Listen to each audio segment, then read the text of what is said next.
मेरे प्यारे दोस्तों, जय हिंद। एकेडमी फॉर एजुकेशन में आपका स्वागत है। हम लगातार आज का दिन इतिहास में क्यों खास है तथा इसके अलावा देखते हैं कि आज का जो करंट अफेयर्स क्या है और ये भी देखते हैं आज के दिन जो है कौन सी घटना घटी है।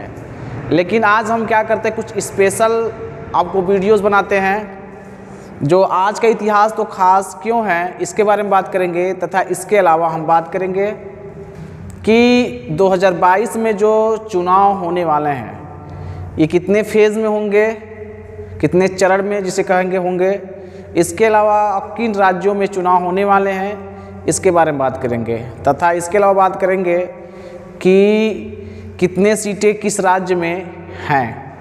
तो ये राज्य का चुनाव के बाद असेंबली इलेक्शन 2020 बात करेंगे। तो चलिए बात कर लेते हैं कि 17 जनवरी का दिन इतिहास में क्यों खास है।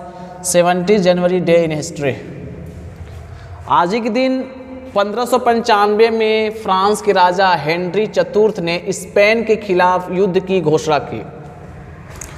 1946 में आज ही के दिन संयुक्त राष्ट्र सुरक्षा परिषद की पहली बैठक हुई। 1991 में आज ही के दिन अमेरिका, ब्रिटेन, फ्रांस की सेना ने इराक पर हमला कर दिया और खाड़ी युद्ध शुरू हुआ।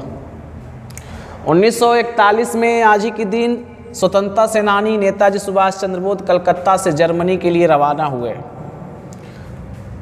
आज ही के दिन 1949 में फॉक्सवैगन की पहली बीटल कार जर्मनी से अमेरिका पहुंची।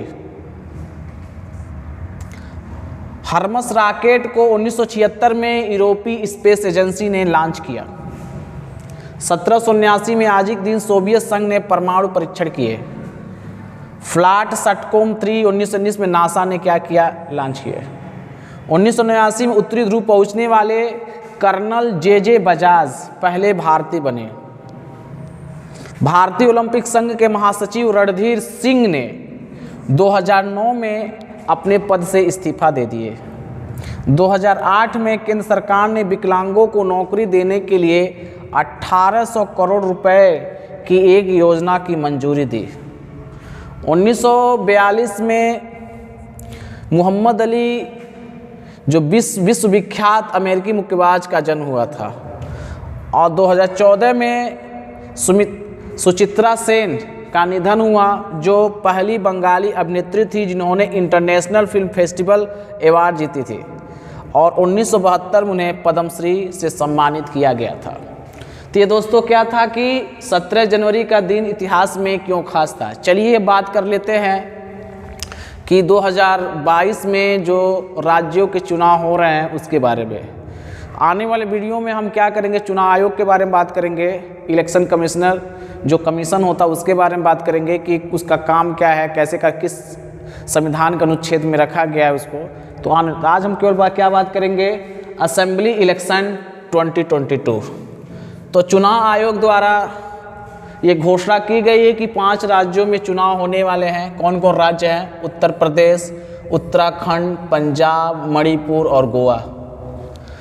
सभी विधानसभा के चुनाव 7 चरणों में किए जाएंगे, लेकिन खास उत्तर प्रदेश केवल 7 चरण में होंगे, ना बाकी जो है अलग अलग चरण में 1 या 2 चरण में ख़त्म हो जाएंगे। तो देखिए उत्तर प्रदेश में जो पहला चरण जो है 10 फरवरी को प्रारंभ होगा, दूसरा चरण 14 फरवरी को होगा, तीसरा 20 फरवरी, चौथा 23 फरवरी, पाँचवा 27 फरवरी और छठा जो है 3 मार्च, 7 मार्च 2022 को। उसके बाद मणिपुर में 2 चरण में होंगे, 27 फरवरी और 3 मार्च को। पंजाब, उत्तराखंड और गोवा में 1-1 चरण में 14 फरवरी को चुनाव होंगे। ये 5 राज्यों में चुनाव होने के बाद, ठीक है, ध्यान दीजिएगा, 5 राज्यों में चुनाव होने के बाद जो है 10 मार्च को क्या होगी, वोटों की गिनती की जाएगी। अब बात कर लेते हैं कि जो 5 राज्यों में कितने सीटें हैं। उत्तर प्रदेश में 403 सीटें, इस पर इलेक्शन लड़े होंगे। पंजाब में 117 सीट है, उत्तराखंड में 70 सीट है, मणिपुर में 60 सीट है, गोवा में विधानसभा की कितनी सीट है, 40 सीट है। तो पूरा मिला के देख लिया जाए पांचों राज्यों में, तो सीटों की संख्या 403 उत्तर प्रदेश में सबसे ज़्यादा है। ये चारों राज्य मिल जाएंगे तभी इनके बराबर नहीं हो पाएगा। अब बात कर लेते हैं, चुनाव आयोग ने बताया है करीब 18.34 करोड़ वोटर,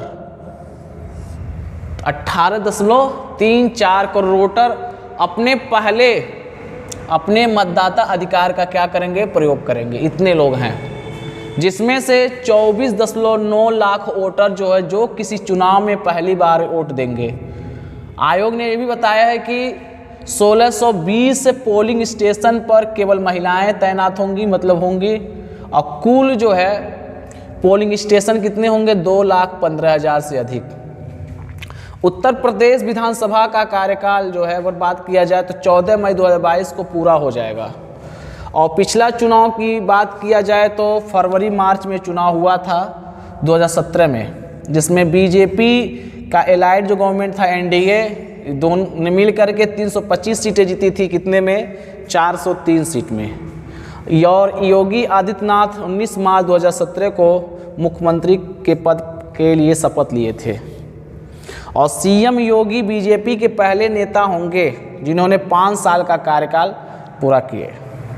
उसके बाद दूसरे नंबर की बात किया जाए तो उत्तराखंड में, तो उत्तराखंड में कितने, 70 सीटें हैं। तो 2017 में विधानसभा चुनाव में बीजेपी ने 57 सीटें जीती, कांग्रेस ने 11 सीटें। मुख्यमंत्री कौन बने, बीजेपी की तरफ से त्रिवेंद्र सिंह रावत। लेकिन उसके बाद त्रिवेंद्र सिंह रावत कुछ साल मुख्यमंत्री बनने के बाद मुख्यमंत्री पुनः कौन बनते, तीरथ सिंह रावत मुख्यमंत्री बनाया जाता है। लेकिन वर्तमान में वहाँ के सीएम कौन है, पुष्कर धामी जी हैं। 2017 में कांग्रेस 77 सीटें जीत के 10 साल बाद सत्ता में लौटे शिरोमणि अकाली दल, पंजाब की बात की जाए तो 2017 में कांग्रेस ने 77 सीटें जीती थी, ठीक है। 10 साल बाद सत्ता में लौटे शिरोमणि अकाली दल बीजेपी। तो पंजाब की बात की तो 117 सीटें हैं, जिसमें 77 सीटें कौन जीते था, पंजाब ने, कांग्रेस ने। बीजेपी 18 सीटें जीते और आम आदमी पार्टी 20 सीटें जीत करके दूसरे पोजीशन में थी, मतलब विपक्ष के रूप में थी। मुख्यमंत्री कौन है कांग्रेस की तरफ से, कैप्टन अमरिंदर सिंह। वर्तमान में मुख्यमंत्री कौन है, चरणजीत सिंह चन्नी। कैप्टन अमरिंदर सिंह को क्या किया गया, हटा करके वर्तमान में जो मुख्यमंत्री है चरण सिंह चन्नी जी हैं। अब मणिपुर की बात किया जाए तो मणिपुर में अगर देखा जाए तो 60 सीटें हैं। 60 में बीजेपी 24 सीटें और गठबंधन से सरकार बना ली थी। लेकिन कांग्रेस की कितने सीटें थी, 17 सीटें थी। अब अगला बात कर लिया जाए गोवा में कांग्रेस 15 सीट, 2017 में बीजेपी 13 सीट।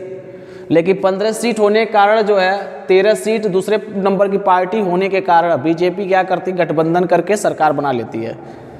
और मनोहर पर्रिकर क्या बनते हैं, सीएम बनते हैं, लेकिन इनकी मृत्यु हो जाती है। फिर डॉक्टर प्रमोद सावंत वर्तमान में इसके मुख्यमंत्री हैं। तो दोस्तों ये क्या था, 17 जनवरी का दिन इतिहास में क्यों खास है, और असेंबली इलेक्शन 2022 कुछ इम्पॉर्टेंट क्या था, इन्फॉर्मेशन थे जो आपको जानना चाहिए था। इसी तरह से मिलेंगे हम तो इलेक्शन कमीशन के बारे में बात करेंगे, चुनाव आयोग के बारे में, और पूरे जो परफॉर्म होता है एक्चुअल में, उसके बारे में हम क्या करेंगे, एक्टिविटीज़ के बारे में बात करेंगे। तो यही वीडियो समाप्त होता है, मिलेंगे कल। Thank you.